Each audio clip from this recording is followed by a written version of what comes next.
teacup chat here. What's in my teacups for October 7th, 2022. So if you're here for that, that's what I'm going to be doing here. I have 2 teas to show today and two cups, 2 of the antique teacups that I have acquired. So every Friday I show a new antique teacup that I have, because I have many from a collection I have obtained.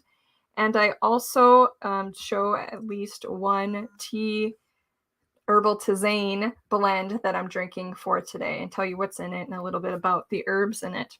I'll also tell you about any upcoming offerings that are happening with Full Circle Herbals or that I'm involved with, and just have a quick chat here today.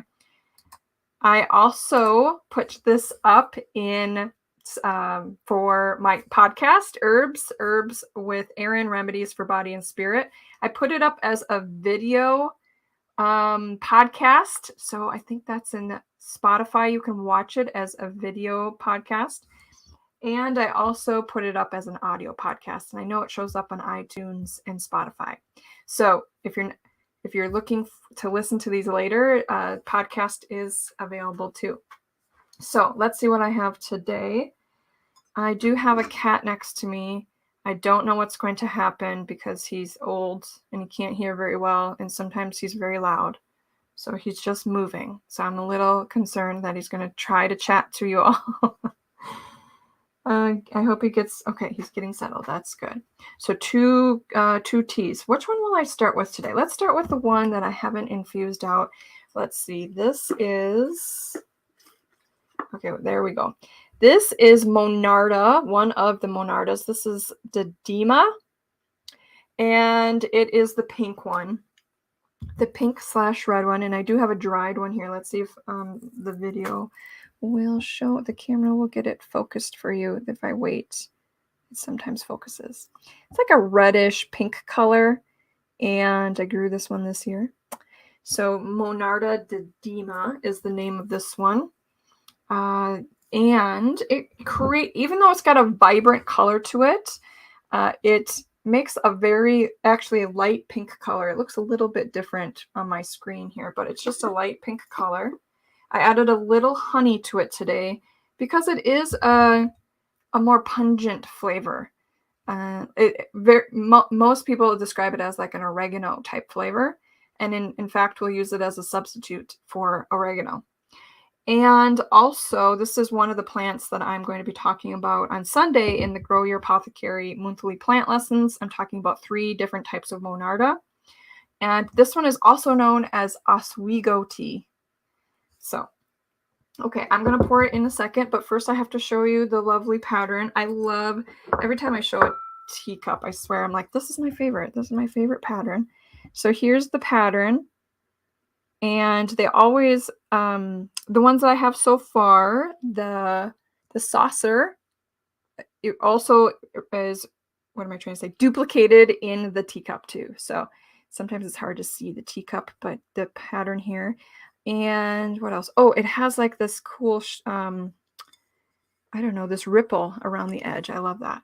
So it's like a turquoise color actually, and blue little flowers and golds, and this, I don't know, is that a pink color in there? And let me show you the very similar cup. Let's let the camera get focused there. There's the cup. It's on the inside, and the cup also has the ripple pattern on the edge, which I love that. And on the outside, there's not much of a pattern, just a couple of the flowers there. Let's see. It's always tricky with the lights and the glare and the camera. I've got to do these tricks like holding it to try to get the camera. But it's got a cool handle. I love it. I love when every teacup has a fun handle, when they have the edges that are different shape, not just flat. And this one is kind of like, wavy. It's got the color inside. And so, yeah, I love this one. I use this one often. I also have a bigger bowl that came with it too that I've been using on the supper table. Okay, so now I'm going to pour in the Monarda / Oswego tea. Yeah, it's just a light color, which is surprising considering the flower is really a brilliant color. And I have honey in that. It's like drinking oregano. The other thing during the Boston Tea Party, where they poured all the tea out because they were mad for the taxation. This is American history I'm talking about. Instead of drinking the tea that was coming from China, I believe, the Oriental tea, they started drinking this Oswego tea named after the Indian tribe that was living in the area. And they would drink this tea during the day as regular, a drink. So it's got that pungent, not sweet flavor, not floral flavor. So it kind of resembles black tea. It's a little bit stronger, and so they drink this instead. It has a lot of great properties to it, and so I'll be talking about that in the Grow Your Apothecary lesson this Sunday, October 9th. If you want to join us, it is, I have a sliding scale payment anywhere from $22 a month, $33 a month, or $44 a month. And I have people on all different kinds of payment plans for those. You can subscribe to these monthly plant lessons every Sunday before the full moon for as long as you want. And so there's no limit, or you don't have to sign up for a certain amount of time. And for the month of October, I'm going to be sending out as a bonus some plant profile templates. So a way for you to organize your notes for each plant. And also I'm going to be sending out a pre-recorded lesson on plant altars, because every time I do a new plant for the monthly plant lessons, I make an altar for it. So I'm going to describe that lesson in a pre-recorded video of why I do that, how I do that, and things like that. So that's the tea for today. Right now, I also have one more to share with you. So that's good. I like that. The purple flower, there's a purple Monarda and another one that has a yellowish flower. And so I'll be talking about all three of those for the Sunday's lesson. So here's the other tea that I have to share with you. First of all, I'll show you the cup. There's something in it. This one is not considered I don't think it's considered a teacup because it doesn't have a narrow base and a wider top. It looks more like a coffee cup or just a cup, right? It has a fun little handle, and it just has this pattern on it. And I'm trying to... There we go. Maybe that's working. These are roses, yellow rose, it looks like, and a pink rose, and gold leaves. No pattern on the inside. So I don't think this is technically a teacup, but either way. What do I have in this one? I have what I call my brain blend. So here's my not so beautiful label for the jar I made. I believe I made this blend when I was in Rosemary Gladstar's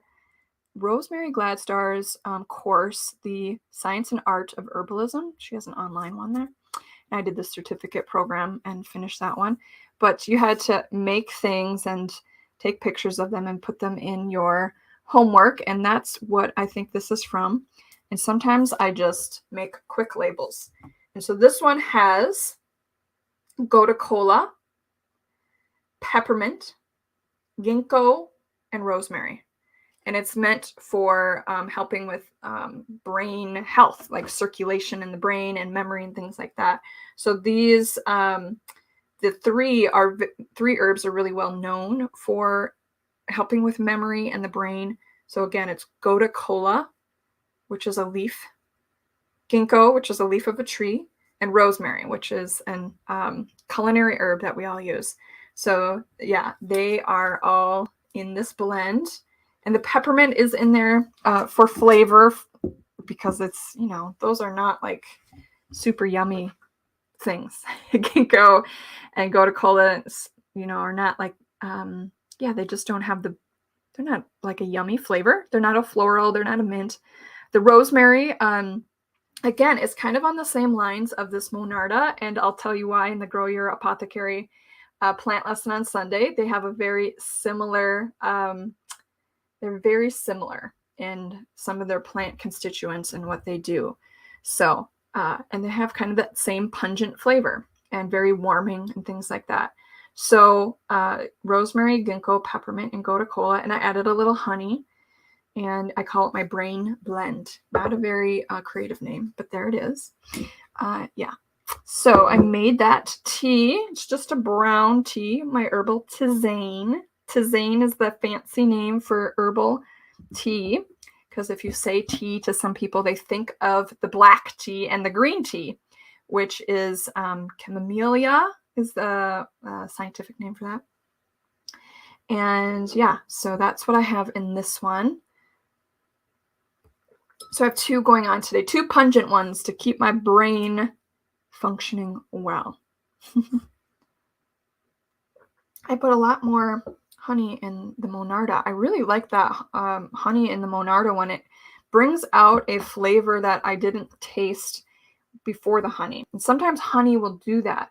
It will actually like bring out a flavor that you don't notice unless it's in there. And a prime example of this is elderberry.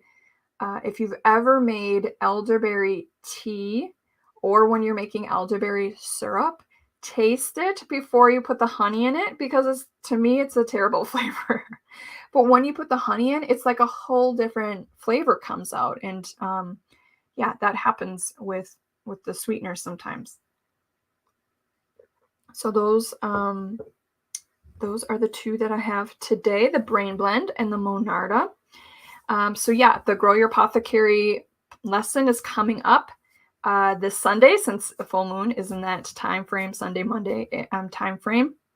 And then for those who are in that, if you can't come to the live lesson, you'll also get the link, the replay link sent through email. During the live, though, after I'm done with the lesson, there is a Q&A time.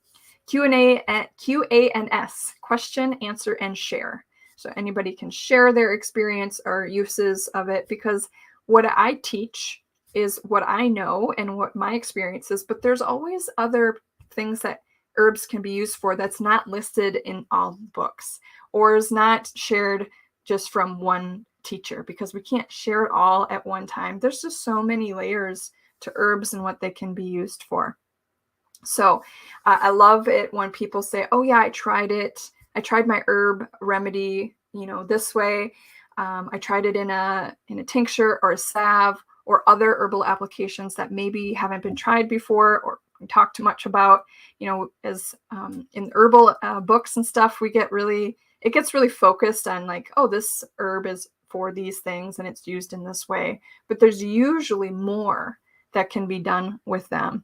Kind of just get in a habit of saying, well, this herb is really good in a tea, and this herb is more for a salve. But there's also other creative ways to use them and try new ways. So that's fun. There's not one set way to use things. Usually there's more, well more than 1 to 2 to 3 ways to use herbs, which is really, really cool. Monarda is the same way. It has at least 3 uses of herbal applications that I'll be talking about. We also talk about the kind of the spiritual meaning of them too, and what I have learned from the plant and the experiences that I've learned and what it's taught me. So that reciprocity with the plant is important to me as well, not just talking about what the herb can be used for and how to grow it, but also how we can care for it and also give it thanks for being its wonderful self as the plant beings that they are. One other thing that I'm doing this weekend is the Season of the Witch Conference. I'm a co-presenter for that, and I'm doing a presentation, a lesson called Playing with Herbal Potions. It's such a great subject for the October month, right? Around Halloween, Samhain, and all the other holidays that are in the October time frame. Playing with herbal potions. You don't have, if you had no experience with herbal medicine, medicinal type herbs, how could you play with them in a way that felt like really fun and like you're actually getting your hands on the herbs and starting to connect with your own inner green witch, plant priestess, herbal healer. So Emily Morrison is running that of Wise Woman Witchery. We collaborate on things, and she is running that. My presentation will be tomorrow on Saturday, so there's still time to sign up for that. All right, everyone, that was a quick what's in my teacup. I hope you have learned a little bit about gotu kola, ginkgo, rosemary, and Monarda dedema. So thanks for coming. I'll be back next Friday for another What's in My Teacup, different tea, different teacup, and sharing with you any other offerings that I have going on. So take care. Have a great weekend.